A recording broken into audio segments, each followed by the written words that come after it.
So the ladies convene again, but this time with receipts. Let's talk about it. It's Plug Lounge Entertainment, and the time is right with T-Pre. Welcome. Good grand rising to everybody. I hope everybody is doing great this morning. I just wanted to hop on here real quick, you guys, and just let you guys know it was a absolute fire live last night on Keeper 116. Make sure you guys check out the channel and check out the video. I will put a link to the video in my description box. But last night, honey, Stargate said she wanted receipts. She got them, okay? Everything that Stargate has been saying has been debunked, okay? All the lies, all the BS, all the nonsense, all of it got debunked last night. We were finally able to have a regular conversation with one another and get anything and everything that needed to be said out, okay?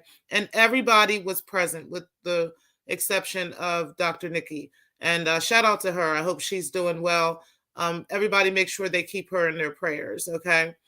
But with the exception of that, of her, she was pretty much the only lady who wasn't available to talk and discuss this matter.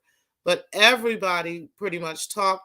Darrell even got on the show, and I'm pretty sure he was shocked at some of the things that he heard. I know Carrie Ann was at the show for some time, but I don't think she got to hear the full context of what happened last night. So I definitely wanted you guys to take a look at it, check it out, because the receipts, okay, have been presented. I think what stuck out to me the most, okay, is that we were able to uncover that Star will manipulate people into believing that, she's some type of victim, okay? When in actuality, she's not the victim. She's the one that will call out people, talk trash, go into specific spaces that she knows that, people go to. And she'll go to those places and talk trash, say all kinds of stuff in those places, knowing that we're listening, okay? Knowing that we're there to hear whatever the conversation is on the show for that day. And then she'll start picking and nitpicking. And then when somebody claps back at her, now she's acting like a victim. I'm so glad that Keeper was able to show that and prove that last night, okay? Because that's exactly what we've been saying all this time. She has literally been trying to manipulate and get everybody to think, that she's, being mistreated and everybody's treating her so bad. And that's not the case. We're just really tired of her taking advantage of that, We're really tired of her, going to every single, panel or every single space that we go to try to make everything about her and try to make everything about, attacking her. And it has a lot to do with binary, okay? I mean, I'm not afraid to say that demon's name. It has a lot to do with his feelings towards Black women, his hatred of Black women, okay?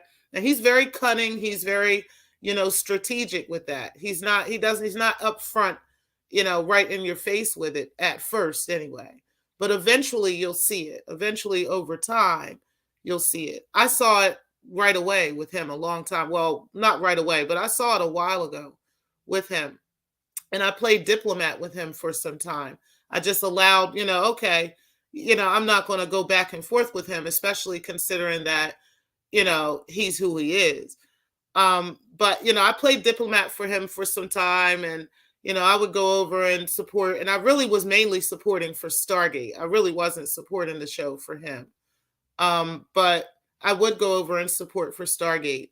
But I just got tired of hearing the same thing over and over again.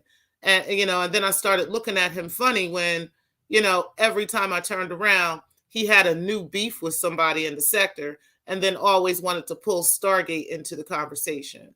So I was just tired of that.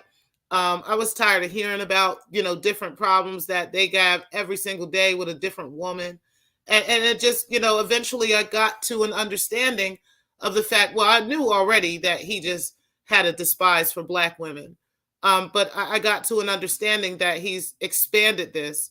And, now here we are with this situation with Stargate. And the only person that's not picking that up is her.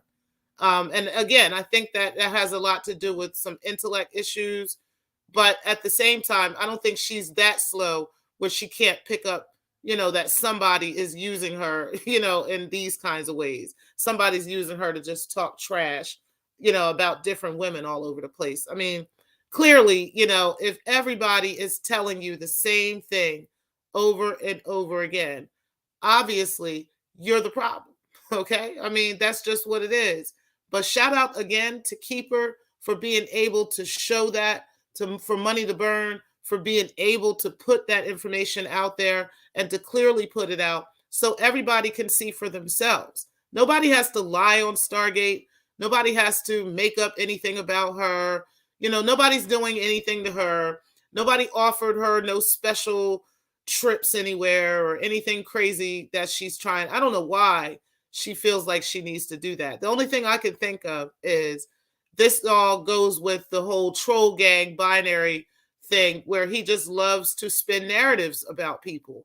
And she just hops on the bandwagon. And that's literally what's happening with her. But the sad part about that is that nigga leaves her out there to fend for herself. Like he'll put her on the train, you know what I'm saying? And then hop off and let her, figure it out on her own. He does that to her every single time. But if she's going to keep dealing with it, hey, what can we do about it? Ain't nothing we can do about it. I do wish her the best. I hope that she'll be fine. I don't want to see anything crazy happen to her.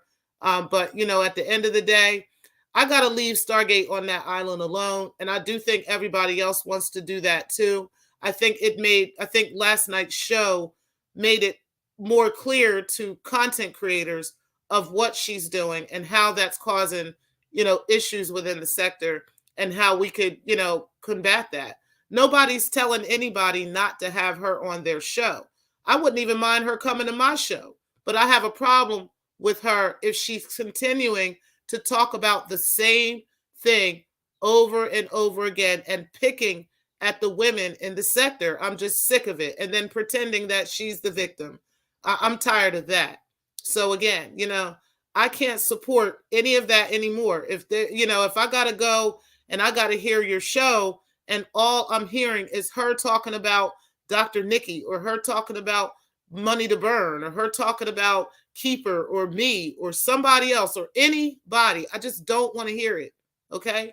I don't want to hear it anymore. If it's not about anything else, I can't do it. And I think everybody is in a consensus with that. So anyway, I appreciate you guys tuning in. I just wanted to talk real quick about that and give you guys an update on what happened with Keeper 116 last night, and give you guys the heads up to go over there and check that out because it was a really, really great show. It was about almost 5 hours long, but there was so much that came out. Okay, so many receipts, so much evidence of lies on from this woman. It's just ridiculous. And I don't know. I'm kind of curious to see how she'll spin this narrative now. I'm definitely kind of curious to see what she'll do about this now. But yep, I'm going to go ahead and get out of here. Hey, Sparkle, I appreciate you. And Special K, I appreciate y'all being in here today. I will go ahead and talk to you guys later. Oh, and also for everybody in the clouds, I see you guys too. All right, guys, I will talk to you guys later. And again, make sure you guys check out Keeper 116. I will put a link to the video in the description box, okay? Y'all have a great day, and thank you for watching. Let's make a home.